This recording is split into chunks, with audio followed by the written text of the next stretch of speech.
Halo teman-teman, dunia X dan Twitter ini masih rame ya, masih kacau balau, masih seru banget mengenai Cortex dan Costress. Ini gua akan share lagi info terbaru dari Pak GG ya. Pak GG ini manusia ajaib ini ya. Ternyata dia sampai sekarang belum dipanggil oleh Dwi Astuti untuk dapat proyeknya Costress atau Costex atau jadi tech center atau kerjasama apa lah dengan DJP gitu ya, dikasih 10 miliar gitu. Belum ada ternyata ya, makanya dia masih mengkritik, masih keras mengkritik di Twitter ya. Oke, lanjut.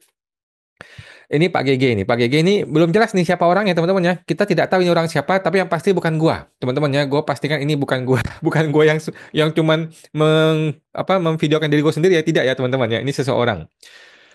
Dia bilang, "Dear Ibu Sri Mulyani Indrawati." Dia tag loh orangnya loh, Kemenkeu loh ya. Oke, saya dulu penggemar ibu loh. Sama Pak, kita semua penggemar ibu Pak. Kita semua penggemar Sri Mulyani ya. Kita semua penggemar Sri Mulyani. Cuman sekarang dunia sudah terbolak-balik ya.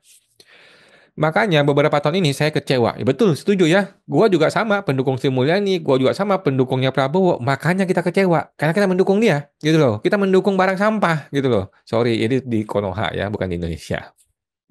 Anyway, karena Ibu very straightforward, boleh ya saya juga cut to the chase. Wah, anjrit, seru, seru, seru, seru.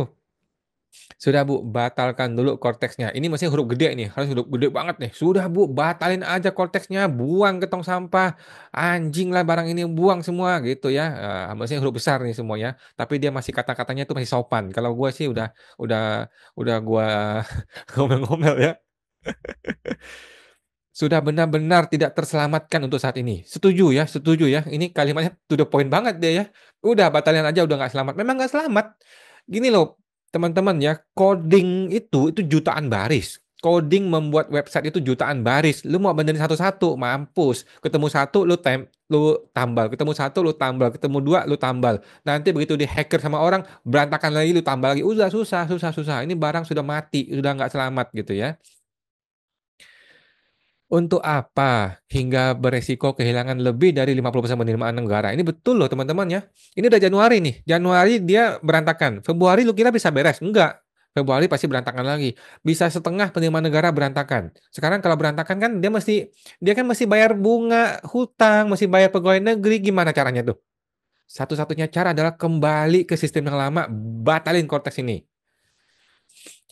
Ya mesti besok-besok bisa ditagih, tapi besoknya kapan? Pengusaha juga depresi dan anxiety. Ini betul ya, gila tuh the point banget nih orang.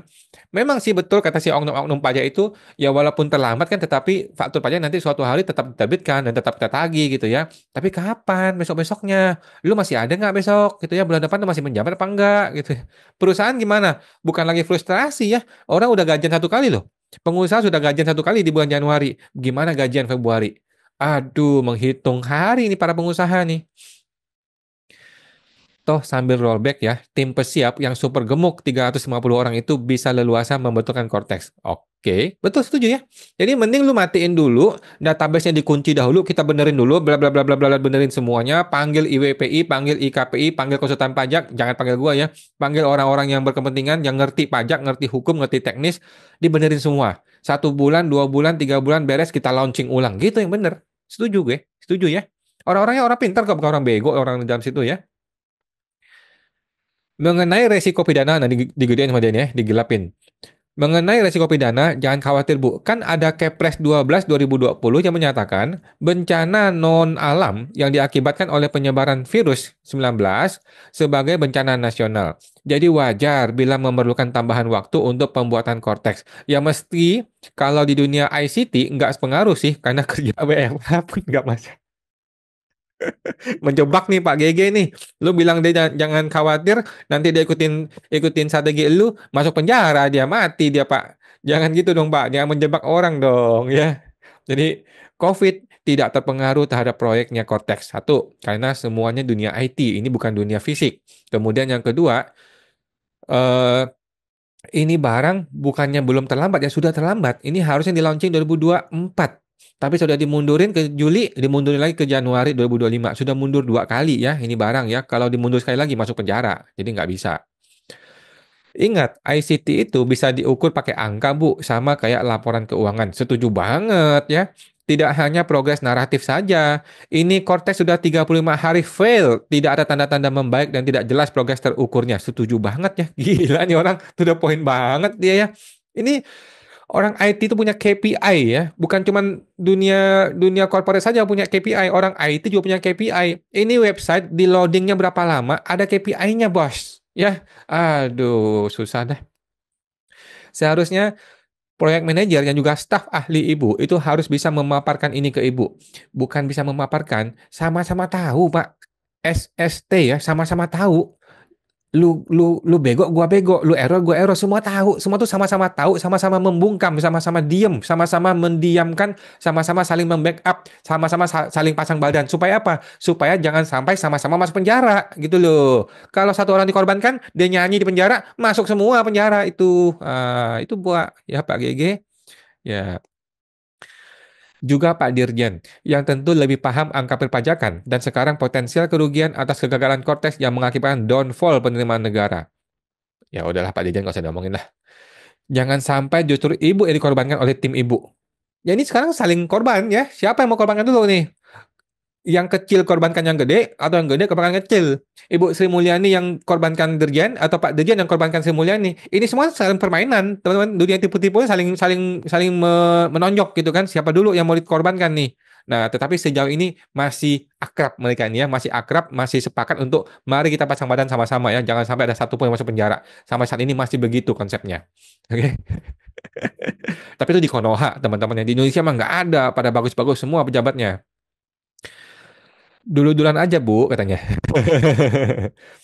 Toh, kalau mereka tidak jujur, tidak bekerja dengan baik, dan menyembunyikan informasi serta tidak melaporkannya ke ibu, kan mereka yang salah, Bu. Posisi ibu aman.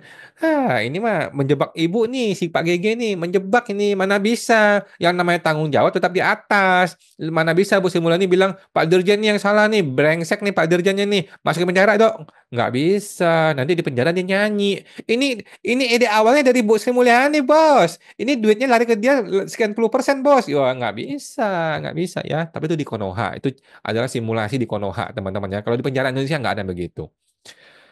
Ayo Bu, bergerak. Batalkan konteks. Rollback ke sistem lama dahulu. Gile, gile, gile. Salam taxpayer rakyat. Tidak ada komentar ya, komentar orang-orang. Apa nih? Ribut-ribut Antrega sudah dihentikan. Ribut-ribut Cortex kapan nih dihentikan juga katanya. Ribut-ribut Antrega sudah dihentikan. Ribut-ribut Cortex kapan nih dihentikan juga. Ya, kapan-kapan, Pak ya. Nah, ini dia kata Pak GG. Karena kembali lagi, taxpayer cuma 4,7% dan badan cuma sejuta, itu pun yang PKP nggak sampai 500 ribu. Jadi, isu Cortex ini nggak membumi katanya ya. Jadi, tunggu dulu semua kena imbas. Ini pemotongan anggaran aja belum sadar loh, karena efek Cortex juga. Ini betul ya. Jadi, pemotongan anggaran yang katanya gaji ke-13 nggak turun itu semua gara-gara Cortex, teman-teman ya. Tapi kata Pak GG, bukan kata gua. Pak Ignatius Danang. Kasus terbaru, tiba-tiba muncul dua SPT.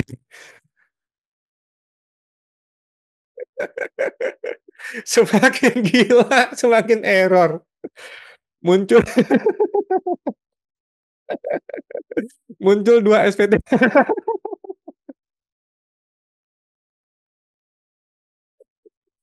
Kacau, kacau. Muncul dua SPT masa PPN, padahal hari ini hanya upload satu faktur pajak aja.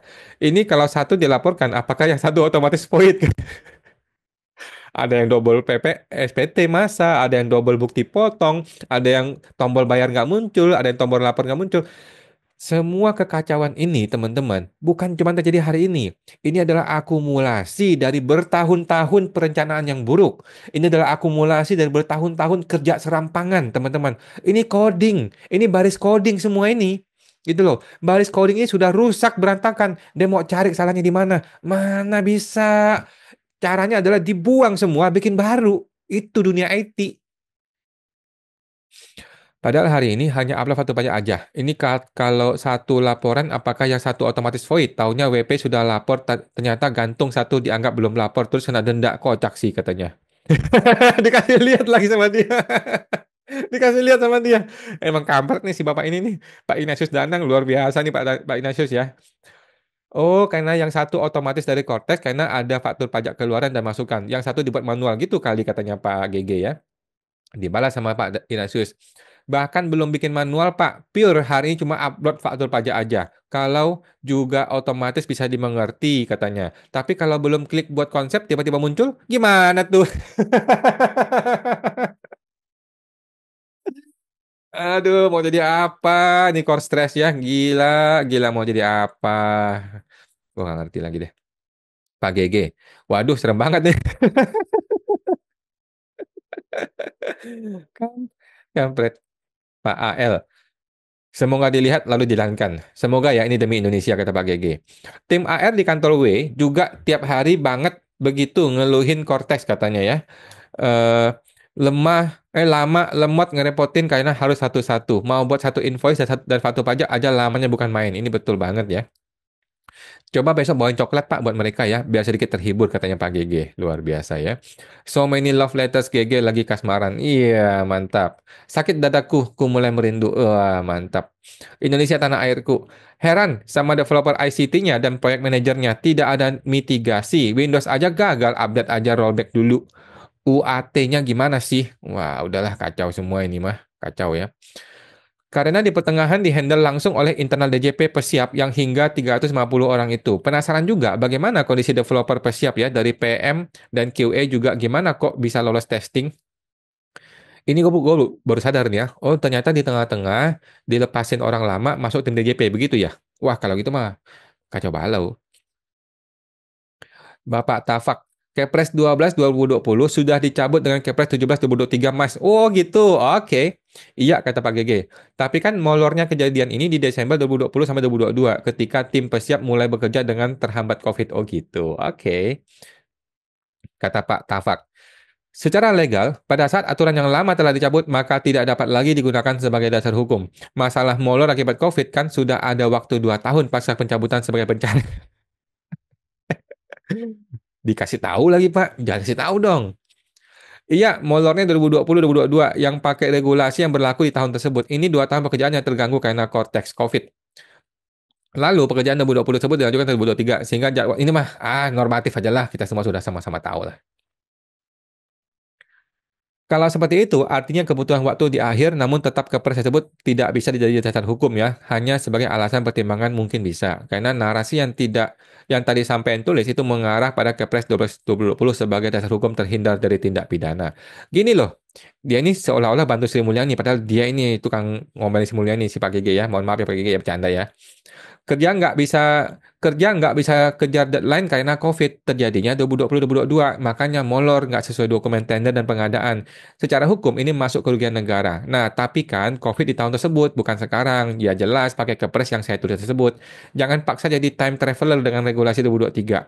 Sama kayak kena pemeriksaan pajak 2025, tetapi masa pajak 2020. PPN yang berlaku saat itu 10%. Kena periksanya mesti tahun sekarang yang PPN 11% pun kurang bayar tetap 10%, ikut regulasi yang lama gitu ya, bukan tahun sekarang. Itu kalau dari sisi pajak. Begitupun regulasi sektoral maupun pidana kan ada masa efektif berlakunya ya pada saat kejadian bukan sekarang. Ini betul ya, setuju. Dibaras lagi sama dia Pak Tafak. Kalau seperti itu, artinya kebutuhan waktu di akhir. Namun, tetap kepres tersebut tidak bisa jadi dasar hukum. Hanya sebagai alasan nggak bisa. Nggak begitu, Pak. Mohon maaf nih. Mohon maaf ya. Nggak begitu ya. Oke, lanjut terus. This is too stressful, katanya. Take a deep breath, katanya Pak GG. Upping this. Terima kasih, semoga didengar ya. Keren banget kakaknya. Ah, aku jadi malu, katanya. PPh satu pun nggak bisa lapor. Bla, bla, bla, bla, bla. Nah, teman-teman tinggal baca sendiri ya. Baca sendiri ya. Gue juga akan repost ya. Gue akan repost. Kita lihat ini adalah file originalnya. Repost, repost. Ini repost ya. Repost. Repost. Repost. Udah. Gitu doang. Repost. Oke. Memang hebat sih Pak GG ini ya. Siapa orang ini teman-teman ya? Kapan dia akan dipanggil dua Astuti? Kapan dia akan dapat proyek eh, tech center 10 miliar atau 20 miliar supaya ditutup mulutnya, supaya diam dia, supaya dia bisa berbalik arah, balik badan, balik kanan, menjadi eh, mendukung DJP. Oke, mari kita nantikan kapan Pak GG akan balik badan, berubah menjadi buzzernya DJP ya. Mudah-mudahan tidak ya, tetapi kita kan nggak tahu ya. Di negara Konoha, everything is possible, nothing is impossible. Sampai jumpa lagi, semoga terbantu.